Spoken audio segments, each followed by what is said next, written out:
The world changed on a cold February morning in 2022. Air raid sirens pierced the quiet of Ukrainian cities: Kyiv, Kharkiv, Mariupol, and Odessa. Millions woke to explosions, disbelief, and fear. For months, Russian troops had amassed near the border, but the idea of a full-scale invasion seemed almost unimaginable. And yet it happened. The largest war in Europe since World War II had begun. To understand why, we must look deeper, far beyond the events of 2022. This war is not only about land and power. It is a clash of history, identity, and fear. Russia and Ukraine share roots in the medieval state of Kievan Rus, often called the cradle of Slavic civilization. Centuries of empire, Mongol, Polish-Lithuanian, and then Russian, shaped Ukraine's destiny. Though under Russian and later Soviet control, Ukrainians preserved their language, culture, and a longing for self-rule. The 20th century left deep scars. Under the Soviet Union, Ukraine endured the Holodomor, a famine that killed millions. Later, industrialization and education progressed under Moscow's rule, but independence always remained a dream. That dream became reality in 1991. Ukraine declared independence, embracing a new future while remaining connected to Russia through trade, culture, and family ties. Few imagined then that these bonds would fray into war. The turning point came in 2014. Ukraine's pro-Russian president, Viktor Yanukovych, was overthrown after months of mass protests known as the Maidan Revolution. Citizens demanded closer ties with Europe and a break from corruption. Russia responded decisively, annexing Crimea and backing separatists in Donbass. Thousands died, cities were divided, and a frozen conflict began. For Moscow, Ukraine's westward turn was intolerable. President Vladimir Putin saw NATO's expansion as a threat, viewing Ukraine not as an independent state, but as part of Russia's sphere of influence. Western countries encouraged reform and cooperation, but the message was ambiguous, leaving Ukraine vulnerable. By late 2021, tensions had reached a breaking point. Russian forces, numbering nearly 200,000, were stationed around Ukraine's borders. Satellite images revealed bases, artillery, and supply lines forming a crescent ready for invasion. Diplomatic warnings went unheeded. Then, in the early hours of February 24, 2022, Putin announced a special military operation. Rockets and troops poured across the border. The initial shock was global. Ukrainian cities faced missile strikes and ground attacks. Yet what Russia expected to be a lightning victory quickly turned into a grueling test of endurance. President Volodymyr Zelensky refused to flee, famously saying, "I need ammunition, not a ride." Ordinary citizens joined in, defending homes and neighborhoods, showing a resilience that surprised the world. This war is not only fought with weapons, it is a battle of narratives. Russia framed its invasion as a mission to demilitarize and denazify Ukraine, claims widely rejected internationally. Ukraine cast its fight as a defense of freedom, democracy, and survival. Social media became a new battlefield, spreading both inspiration and disinformation. The war's impact was immediate and devastating. Millions were displaced, cities were destroyed, and basic infrastructure collapsed. The global economy trembled, energy prices surged, and alliances were tested. NATO, the EU, and the US imposed sweeping sanctions on Russia, which in turn sought new partnerships with countries willing to defy Western pressure. At its core, the Russia-Ukraine war is a conflict of identity and values.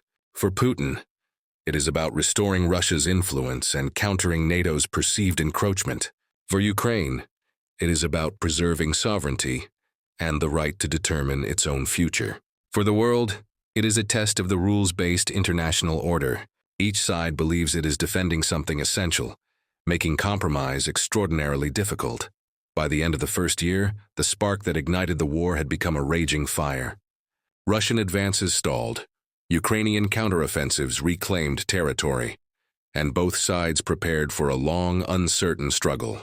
What began as a rapid invasion had turned into a protracted conflict, one that would define the geopolitical landscape for years to come. History, identity, fear, and ambition all collide in Ukraine. The spark of 2022 lit a fire whose flames are still burning, shaping a conflict whose end remains uncertain. As the invasion unfolded in early 2022, the world watched in shock. Russian forces advanced from multiple directions, aiming to seize Kyiv, Kharkiv, and other major cities. Analysts expected a swift collapse of Ukraine's defenses, yet the country resisted with remarkable determination. The first week set the tone for what would become a brutal, grinding war, a struggle that would test not only armies, but the resilience of an entire nation. The early battles were chaotic. Russian troops, overconfident and poorly coordinated, faced fierce Ukrainian resistance. Cities like Mariupol, Kharkiv, and Sumy became symbols of defiance, where ordinary citizens and volunteers fought alongside the military. Snipers, drones, and improvised defenses slowed Russia's advance, while Western intelligence and equipment began trickling in, giving Ukraine a critical lifeline. Kyiv, the capital, became the epicenter of tension. Russian forces tried to encircle the city, expecting a rapid surrender. Instead, the Ukrainian military, aided by local militias, repelled the attacks. The streets, parks, and apartment buildings turned into battlefields. Civilians joined in, delivering food, supplies, and even Molotov cocktails to resist the invaders. Images of defiance went viral worldwide, inspiring support and solidarity from Europe, the United States, and beyond. By April 2022, Russia's plans to capture Kyiv had failed. Moscow withdrew many forces to focus on the Donbass and southern Ukraine, turning the conflict into a regional war of attrition. This shift marked a turning point. The war would not end quickly. Instead, it became a relentless cycle of offensives, counteroffensives, and defensive fortifications, where each gain or loss came at enormous human cost. The Donbass region emerged as the new center of combat. Cities like Severodonetsk and Lysychansk witnessed some of the most intense fighting, with artillery barrages and street-by-street combat. Russian forces, equipped with heavy artillery and air support, sought to break Ukrainian lines, but logistical challenges and fierce resistance slowed them. Ukraine's strategy relied on mobility, local knowledge, and the ability to strike supply lines, making each Russian advance costly. Meanwhile, the south, including Kherson and Zaporizhia, became another critical front. Control of the Black Sea coast was essential for Russia's ambitions, but Ukrainian counterattacks disrupted supply chains and communication. Battles in these areas demonstrated how modern warfare had evolved, combining conventional military tactics with intelligence operations, drones, cyber attacks, and guerrilla-style resistance. The war also tested global logistics and alliances. Western nations supplied Ukraine with advanced weapons, including anti-tank missiles, artillery systems, drones, and intelligence support. These shipments allowed Ukraine to resist and sometimes push back Russian advances. Yet the influx of weapons also prolonged the conflict, creating a protracted struggle instead of a rapid resolution. In cities under siege, civilians faced unimaginable hardships. Mariupol, in particular, became a symbol of suffering and endurance. Once a bustling port, it was reduced to rubble by relentless shelling. Hospitals, schools, and cultural landmarks were destroyed. Thousands were killed, and tens of thousands were displaced. Yet the Ukrainian spirit endured, a stark reminder that this war was fought not only on maps but in hearts and homes. The conflict also highlighted the changing nature of modern warfare. Information became as important as ammunition.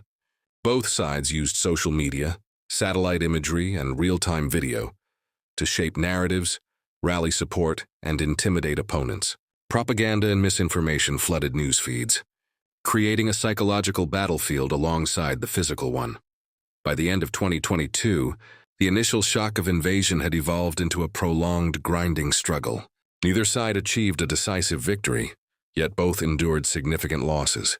Ukrainian cities were scarred, infrastructure damaged, and human suffering immense.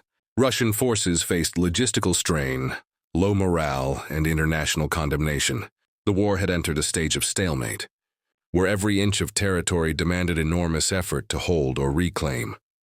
The battles of 2022 and 2023 illustrated a brutal truth. This conflict would not end quickly. The flames of war had taken hold, fueled by strategy, history, fear, and pride. Each victory, each loss, only deepened the determination on both sides. As spring turned to summer, the war became a war of endurance, a test of national will, military innovation, and the world's capacity to respond to an ever-escalating crisis. While the war raged across Ukraine's cities and countryside, its impact extended far beyond the front lines. This was no longer just a local conflict. It had become a global struggle, where major powers maneuvered behind the curtain, influencing outcomes without firing a single bullet. Understanding these dynamics is crucial to grasp why the war has persisted for so long.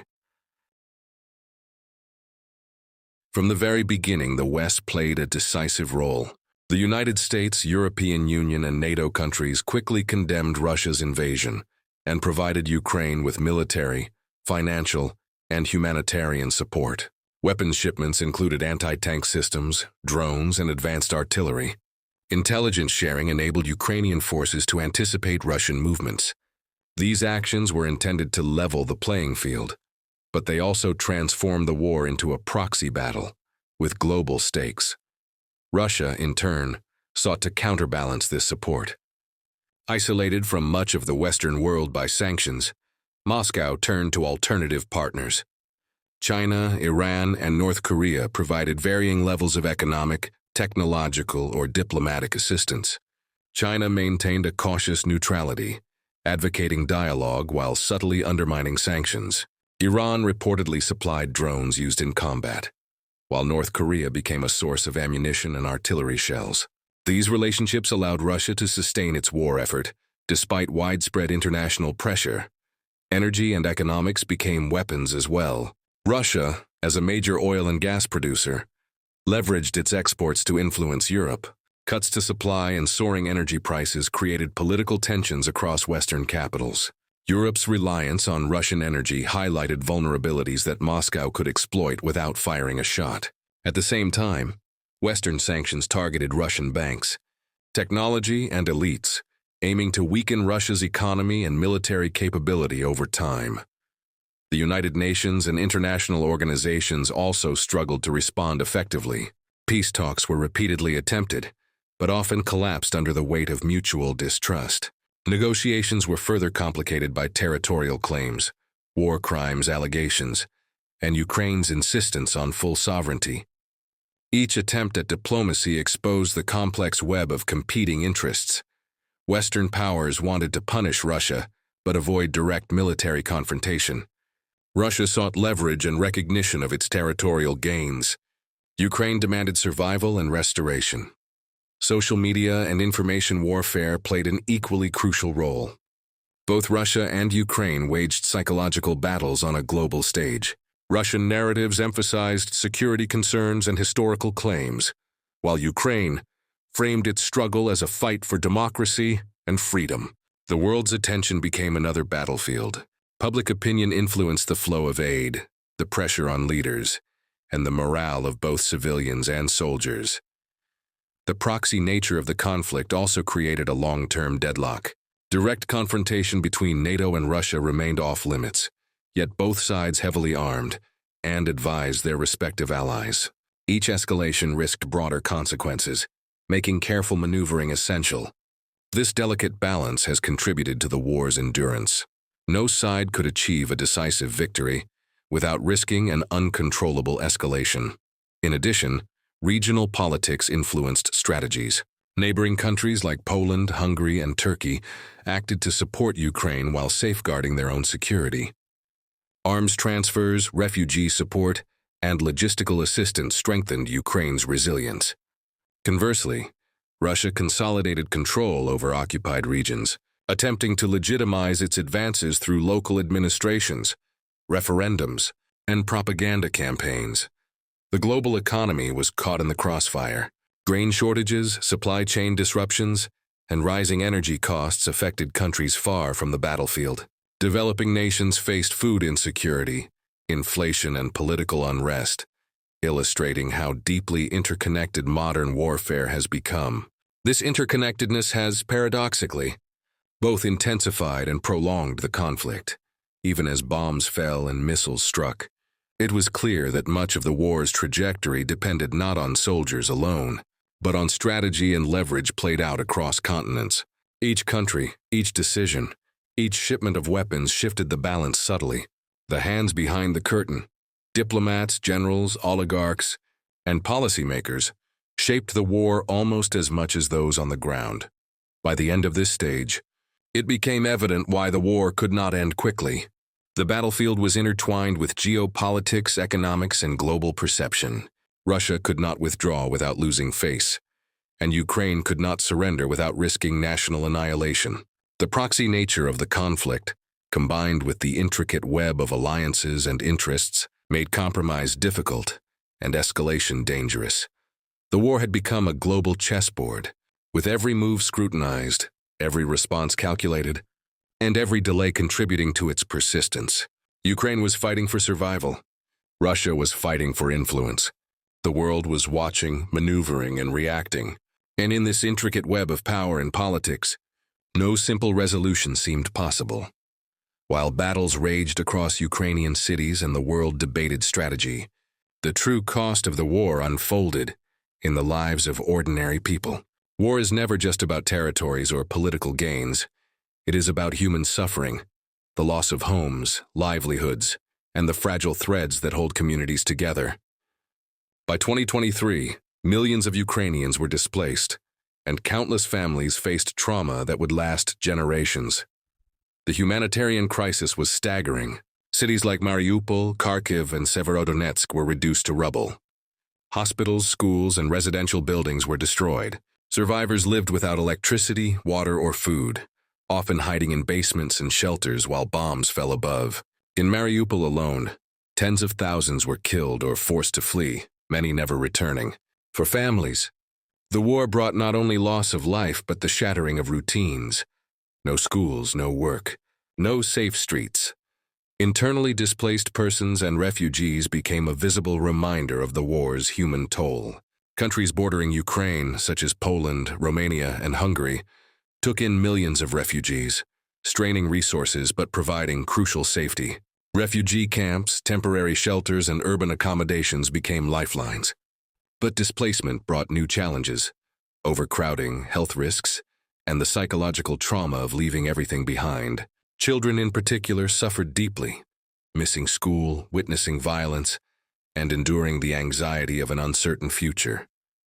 The economic impact compounded these hardships. Ukraine's economy, once growing steadily, contracted sharply. Agriculture, a cornerstone of the national economy, faced destruction of crops, farmland, and infrastructure. Grain exports, vital to global food markets, were disrupted, causing ripple effects in Africa, the Middle East, and Asia. Manufacturing hubs were destroyed or forced to suspend operations. Currency fluctuations, inflation, and unemployment worsened the situation, making survival difficult for millions. Energy and utilities became daily struggles. Damage to power plants, pipelines, and water systems left cities and towns without reliable electricity or heating. Winters became deadly, especially in areas with heavy shelling. Hospitals struggled to function, relying on generators and emergency supplies. The basic necessities of life, food, water, warmth, and medicine, turned into battles themselves, highlighting the war's brutality beyond the battlefield. Mental health crises escalated. Trauma, grief, and anxiety became common across all age groups. Families who survived bombings carried invisible scars, while children's development and education were disrupted. Psychologists and humanitarian organizations worked tirelessly, but the scale of need often exceeded available resources. Stories of courage emerged alongside despair: teachers improvising classrooms in basements, volunteers delivering food under fire, neighbors rescuing each other from collapsing buildings. Yet the emotional toll remained immense. Globally, the war's economic consequences were equally profound. Energy prices soared as Russia cut gas supplies to Europe. Inflation rose worldwide, affecting food, fuel, and essential goods. Developing nations dependent on Ukrainian grain and Russian energy faced hunger and political instability. Markets fluctuated with news from the front lines, linking the fate of faraway civilians to global economies. Sanctions imposed on Russia further altered global trade. Countries reliant on Russian oil and gas had to seek alternatives, sometimes at higher costs. Supply chains for raw materials, metals, and technology faced disruption. International businesses reconsidered operations in affected regions, while financial institutions monitored risk carefully. The war's economic footprint extended far beyond Ukraine, demonstrating how interconnected modern conflicts have become. Human suffering and economic strain are inseparable in this war. Each day of fighting costs lives, livelihoods, and the hope of recovery. Yet amidst devastation, stories of resilience persist. Ukrainian civilians continue to rebuild where possible, care for the wounded, and educate children. The international community provides aid, funding, and support, though often insufficient to meet the scale of the crisis. By the end of this phase, it was clear the human and economic cost of the war would last far beyond the battlefield. Physical destruction could be rebuilt, but trauma and lost opportunities could linger for decades. Ukraine's cities, families, and economy had been scarred, and the world had been reminded of the fragility of peace, the price of aggression, and the enduring strength of human courage. The war was no longer a distant conflict on a map. It was a lived experience, a daily reality for millions, and a warning that modern warfare carries consequences that reach far beyond the front lines. As the war entered its second year, the future of Ukraine and the region remained shrouded in uncertainty. Battles had scarred the landscape, shattered cities, and displaced millions. Economies had faltered, alliances had been tested, and the human toll was staggering. Yet despite the devastation, questions lingered. Could peace be achieved? Or was the world witnessing the beginning of a prolonged, entrenched conflict? One possible path toward peace involved negotiations and compromise. International actors, including the United Nations, the European Union, and neutral states, continued to push for diplomatic solutions. Ceasefires, humanitarian corridors, and talks aimed to halt bloodshed and provide relief to civilians. For Ukraine, any negotiations would be delicate, balancing sovereignty, territorial integrity, and security guarantees. For Russia, withdrawal or concessions risked political embarrassment and loss of influence. Finding common ground required unprecedented trust, patience, and pragmatism, factors in short supply on both sides. Another potential scenario involved continued stalemate. Ukraine's resilience, combined with Western support, meant that Russia could not achieve a decisive victory quickly. Conversely, Russia's military presence and global alliances prevented Ukraine from forcing Moscow into retreat. In this situation, the war could linger for years, marked by sporadic offensives, shifting front lines, and ongoing humanitarian crises. Civilians would bear the brunt, economies would remain unstable, and international pressure could increase tensions rather than resolve them. Global powers also faced dilemmas. NATO and Western countries could supply more weapons, impose stricter sanctions, or increase political pressure. But direct military involvement risked escalation into a wider war. China, India, and other influential nations had their own interests, weighing neutrality, economic ties, and regional influence. Each decision carried consequences, making the war a complex chessboard, where every move could change the trajectory of events. The human factor added further unpredictability. Ukrainian citizens continued to fight, protest, and rebuild, demonstrating resilience that no army could ignore. Russian society faced internal pressures, including political dissent, economic hardship, and morale issues among troops. These social dynamics would shape the duration and intensity of the conflict. As both countries contended with internal and external pressures, technology and modern warfare ensured that the conflict's outcomes would not be determined solely by numbers of soldiers or tanks. Drones, cyber warfare, precision artillery, and satellite intelligence allowed smaller forces to resist more effectively, complicating military planning. Information campaigns influenced public opinion globally, affecting aid, diplomacy, and strategy. The digital dimension of war became as important as the physical one, and mistakes or miscalculations could have far-reaching consequences. Economic recovery and reconstruction would also play a key role in the post-war landscape. Even if hostilities ended, Ukraine faced the challenge of rebuilding infrastructure, restoring governance, and reintegrating displaced populations. International aid, investment, and trade would be essential, but political uncertainty could delay reconstruction. Similarly, Russia faced economic sanctions, technological isolation, and diplomatic pressure, which could shape its strategy and willingness to negotiate. The moral and psychological dimensions of the conflict cannot be underestimated. Decades of history, nationalism, and trauma fuel deep-seated grievances. Any solution would need to address not only territory and security, but also identity, justice, and reconciliation. War crimes investigations, accountability for atrocities, and efforts to heal societal divisions would be necessary for lasting peace. Ultimately, the future of Ukraine and the broader region remains uncertain.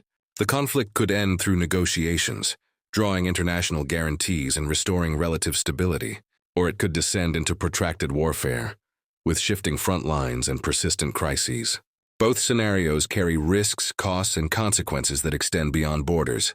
What is certain is that the world has changed. The Russia-Ukraine war has tested international institutions, redefined alliances, and reminded humanity of the fragility of peace. It has shown both the horrors of aggression and the courage of ordinary people defending their homes. And as the world watches, the outcome remains unwritten, a story still being shaped by strategy, resilience, and the choices of countless individuals, nations, and leaders.